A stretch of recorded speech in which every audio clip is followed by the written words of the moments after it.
आंबो सानो गेलेला नामा आङो बेबायदिखौ सानो आरोखि खिन्थु जोंना इउथ जे ग्रुप जोंनि पार्टि खालामग्रा बिथांमोनहानो बिसोरनो आंखौ माने आंनि गोसोखौ माने बोलोगोरा खालामहोयो। दा जोंनि इउथ ग्रुपआनो जुदि लुबैदोंब्ला होमबा बे गेलेयालासिनो थानायाबो थिग नङा। बे नङा जे आङो एमएलए मन्थ्रि जानानै आंनि थाखाय आं सिन्था खालामदों बे नङा।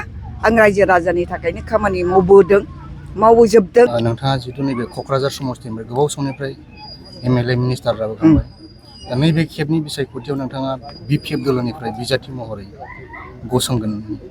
गसङाखौ आं दा कनफार्म बुंनो हाया खिन्थु माने रायजोफ्रा लुबैफिनदों जोंनि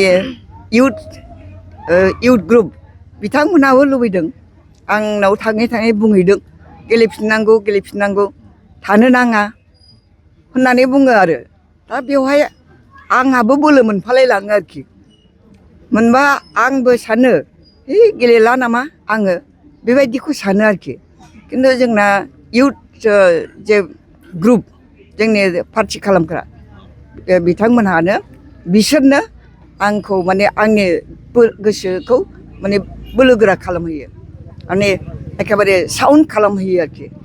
दा जोंनि इउथ ग्रुपआनो जुदि लुबैदोंब्ला होमबा बे गेलेयालासिनो थानायाबो थिग नङा खारन रायजो राजानो खामानि मावनायनि आरोबाव मोनसे स्कप मोनगोन। बे नङा जे आङो एमएलए मन्थ्रि जानानै आंनि थाखाय आं सिन्था खालामदों बे नङा। आं रायजो राजानि थाखायनो खामानि मावबोजोबदों जे मावनांगौ बेखौ आं मावबोदों आंनि मथे आं मावबोदों आरोखि रायजो राजाजों माने थानानै आं मावबोदों आरोखि। रायजो राजानि डिमान्ड बायदियै जुदि हाइकमान्डआ टिकेट होयोबा नोंथाङा निस्सय गेलेगोन ना बेथ' नंगौ बेथ' गेलेखागोन आं गेलेखागोन गेलेनायावनो दं खिन्थु हाइकमान्डनि सायाव निर्भर खालामो जे होनाय होयिया आरो हाइकमान्डनि सायावबो आंहा फोथायनाय दं हाइकमान्डआ टिकेटखौथ' होखागोनानो खिन्थु माने आं बुंनानै दुगि खालामनानै लानायाथ' बे थिग नङा। दा नैबे उननि बाथ्राया हाइकमान्डनि सायाव निर्भर खालामगोन आरो।